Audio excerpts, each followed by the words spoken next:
हिंदुस्तान का एक ऐसा मायानाश कवि जिस मंच पर खड़ा हो जाए उस मंच की सफलता की गारंटी बन जाता है। बस दो पंक्तियां मेरे आदरणीय बड़े भाई सबरस मुरसानी जी को देना चाहता हूं कि 100 चांद भी चमकेंगे तो क्या बात बनेगी, तुम आओगे तो इस रात की औकात बनेगी। देश के जाने माने हास्य व्यंग कवि आदरणीय सबरस मुरसानी जी, जोरदार तालियों के साथ।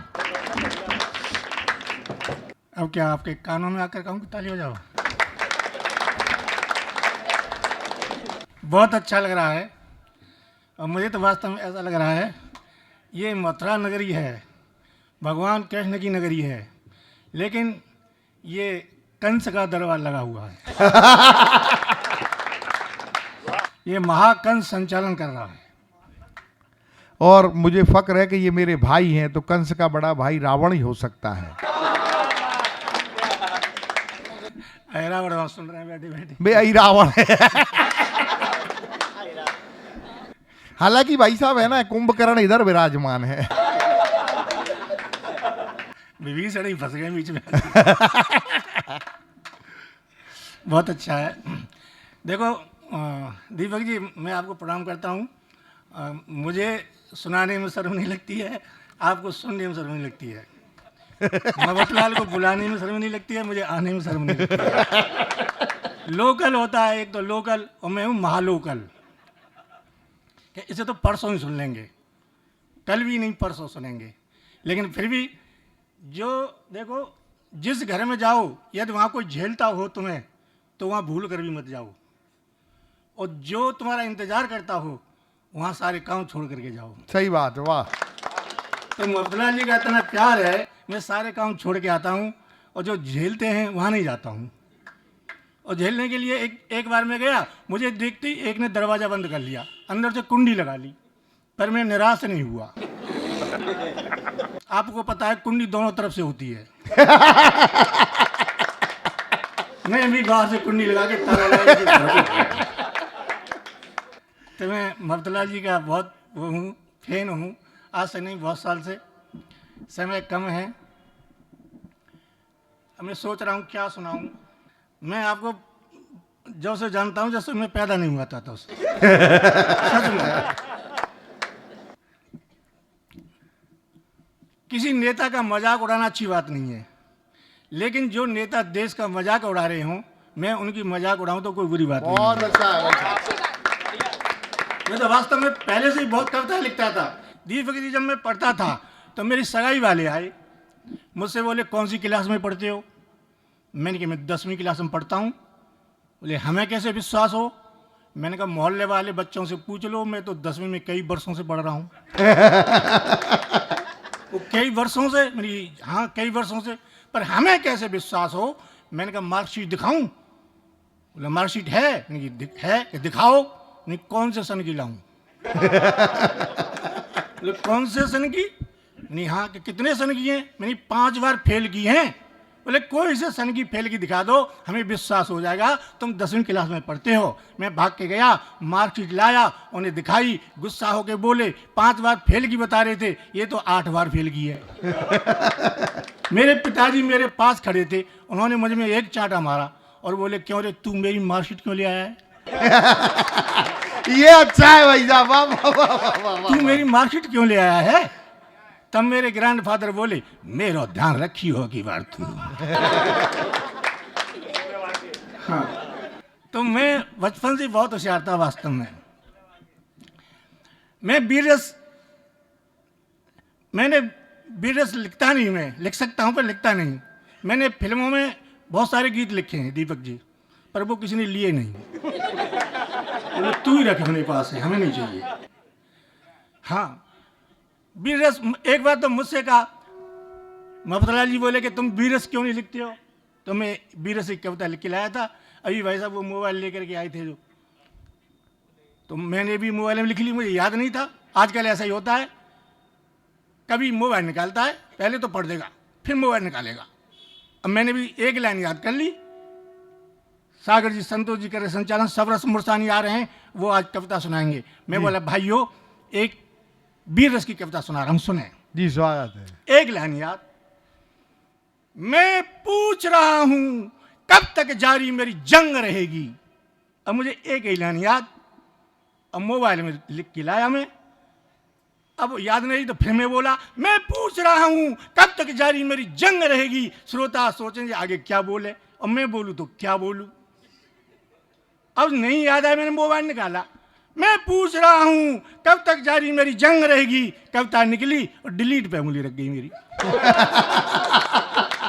वाह वाह वाह वाह मेरी कविता खत्म। अब मुझे गुस्सा आया, मैं पूछ रहा हूं कब तक जारी मेरी जंग रहेगी। एक श्रोता बोला, जब तक तेरी लुगाई तेरे संग रहेगी। तो उस दिन से मैं जो है ये,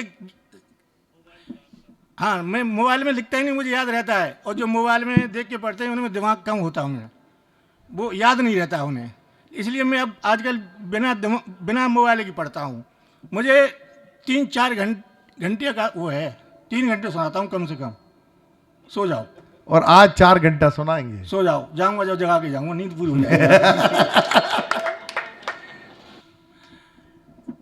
अच्छा, मैंने तो फॉर्म भरा मिलिट्री का फॉर्म भरा। मैं गया इंटरव्यू देने लिए दीपक जी, तो वहाँ पहुँचा, मुझे देख के बोला कैसे आए। मैंने कि इंटरव्यू देने आया हूँ। अधिकारी बोला कितने साल के हो। मैंने कि 65 साल का हूँ। अधिकारी बोला शर्म नहीं आती, 65 साल का होकर के और मिलिट्री का फॉर्म भर रहा है। मैंने कहा शर्म तो तुझे नहीं आती। बोला क्यों। मैंने कहा जब मैं 18 साल का था तब से फॉर्म भर रहा हूँ आज तक, और तू मुझे ले ही नहीं रहा, तो शर्म तो तुझे आनी चाहिए। सही बात है। हाँ, बोला ठीक है, लेकिन ये बता इंटरव्यू तो कल है, तू आज क्यों आ गया। मैंने कि आज तुझे ये बताने आया हूं, अब तू मेरे भरोसे मत रहना, किसी और को ले लेना। बोला मुझे लगता है तू जाट है। मैंने कि सही समझा तूने। बोले ले लूंगा, तू कुछ करके दिखा, कारगिल में युद्ध हो रहा है और जाट रेजिमेंट में जा, कुछ करके दिखा और मैं तुझे ले लूंगा। अब जाट रेजिमेंट में मुझे भेज दिया, उधर पाकिस्तान कारगिल पे युद्ध हो रहा, उधर मुस्लिम रेजिमेंट, इधर जाट रेजिमेंट।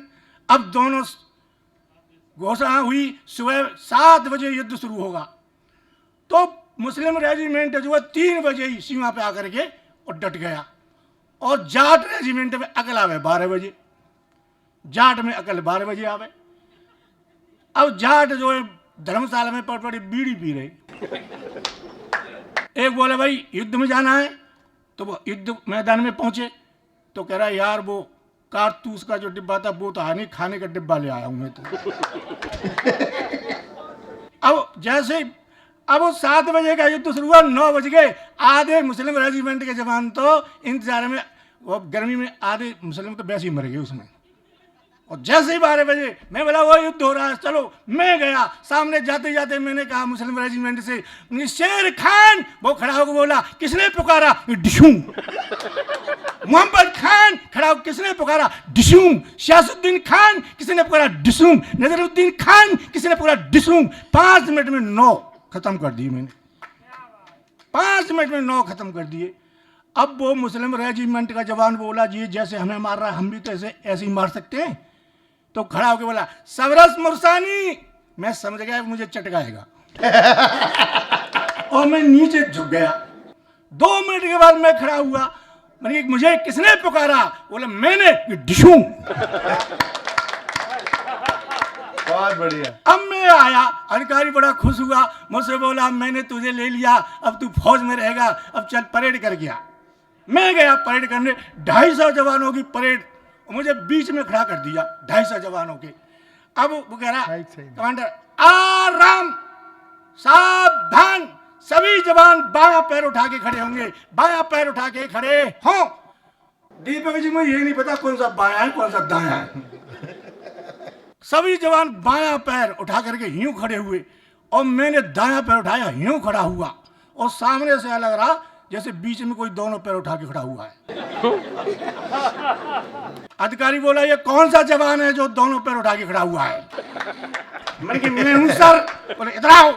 मैं गया अब अधिकारी के पास, अधिकारी ने मुझे 2 मालाएं पहनाई और सारे सैनिकों से बोला 12 साल हो गए परेड करते करते, इससे सीखो। ये कल ही आया है, दोनों पैर उठा के खड़ा हो जाता है। अब मुझसे बोला ये काम हो गया, अंत में एक काम और करो। अपनी क्या कि खून दे के आओ सैनिकों के लिए। मैं गया खून देने के लिए। डॉक्टर बोला कैसे आए? नहीं डॉक्टर देशभक्ति है, खून दूंगा। डॉक्टर बोला तेरे अंदर खून है ही नहीं, देगा कहां से? मैं डॉक्टर दूंगा, देशभक्ति जाग रही है मेरे अंदर। डॉक्टर बोला पहले रक्तदान का और फॉर्म भर तू। मुझे रक्तदान का फॉर्म भरवा लिया उसने।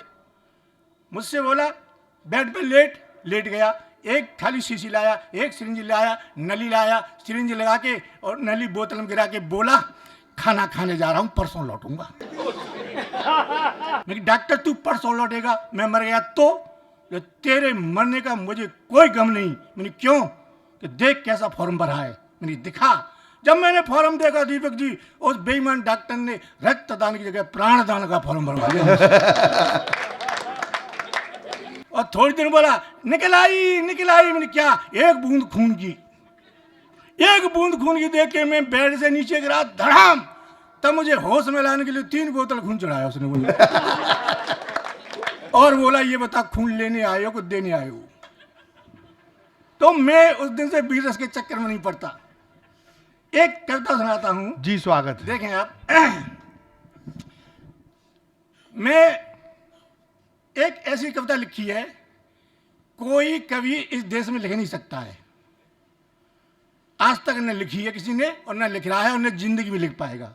और लिख भी लेगा तो मेरा क्या करेगा? लेकिन देखिए आप, एक मंदिर होता है दीपक जी, मंदिर में पुजारी होता है। पुजारी जो है भजन गाता है, और वो तबला, ढोलक, मजीरा और ये गिटार विटार सब बजाता है। तो पुजारी कैसे गा रहा है? हम दान देते हैं। कुछ भ्रष्ट नेताओं ने पुजारी को दान में रुपए दिए। उन भ्रष्ट नेताओं ने जो हराम की कमाई थी उसमें से वो बाजा, तबला, मजीरा जहां खरीद के लाया। अब वो नेताओं की आत्मा घुस गई उनमें, सारे बाजों में। तो नेता पुजारी कैसे गीत गा रहा है और नेता की आत्मा कैसे भटक रही है उन वाद्य यंत्रों में। जी, आप स्वागत, देखें। बहुत स्वागत है। कि जय जय राधे श्याम की, जय जय सीताराम की। पुजारी भजन गा रहा है कि जय जय राधे श्याम की, जय जय सीताराम की, जय जय राधे श्याम की, जय जय सीताराम की।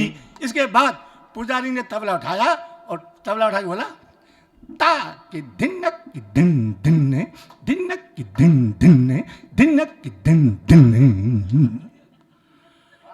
नेता की आत्मा बोली केजरीवाल की कुर्सी लपक के लई किन्ने, केजरीवाल की कुर्सी लपक के लई किन्ने, लपक के लई किन्ने, लपक के लई किन्ने। फिर पुजारी ने ये पढ़ा बजाया, गिट गिट गिट गिटा, गिट गिट गिट गिटा, गिट गिट गिटा, जल्दी जल्दी बता, जल्दी जल्दी बता, ताकि धनक की धन धन, गिट गिट गिट गिटा, जल्दी जल्दी बता। तो दूसरा पढ़ा बोला रेखा गुप्ता, रेखा गुप्ता, रेखा गुप्ता। काया ढह गई और झाड़ू के उस धाम की, और जय जय राधे श्याम की, जय जय सीताराम की, जय जय राधे श्याम की, जय जय सीताराम की। इसके बाद पुजारी ने मजीरा बजाया, छमपक छमपक छमपक छमपक छमपे, छमपक छमपक छमपे, छमपक छमपक छमपे। तो नेता की आत्मा बोली मोदी योगी जी ले गए जंपे, छमपक छमपक छमपे, मोदी जी योगी जी ले गए जंपे, योगी जी ले गए जंपे, बुलडोजर की दम पे। छमपक छमपक छमपे, योगी जी ले गए जंपे, बुलडोजर की दम पे, बुलडोजर की दम पे। इसके बाद पुजारी ने सितार बजाया, तम तम तम तम तम तम तम तम तम तम। तो नेता की आत्मा बोली अखिलेश यादव नीचे पटक दम, कुर्सी से नीचे पटक दम, अखिलेश यादव बम, नीचे पटक तम, योगी चिपक तम, तम तम चिपकतम चिपकतम अटकतम मटकतम तम तम चिपकतम अटकतम मटकतम तम तम। अब इसके बाद पुजारी ने अगली लाइन बोली, जय हो ब्रज के माधव की, जय हो ब्रज के माधव की। नेता की आत्मा बोली, रबड़ी फैल गई लालू यादव की, रबड़ी फैल गई लालू यादव की। ये रबड़ी अब ना रही किसी काम की।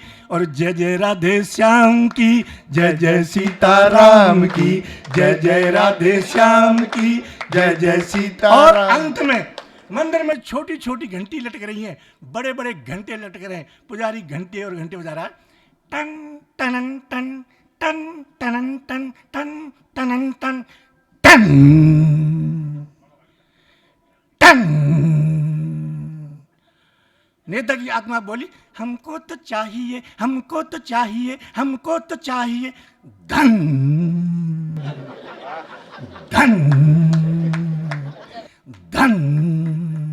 फिर पुजारी ने शंख झाल बजाए, टन टन टन टन टन टन टन टन पू पू।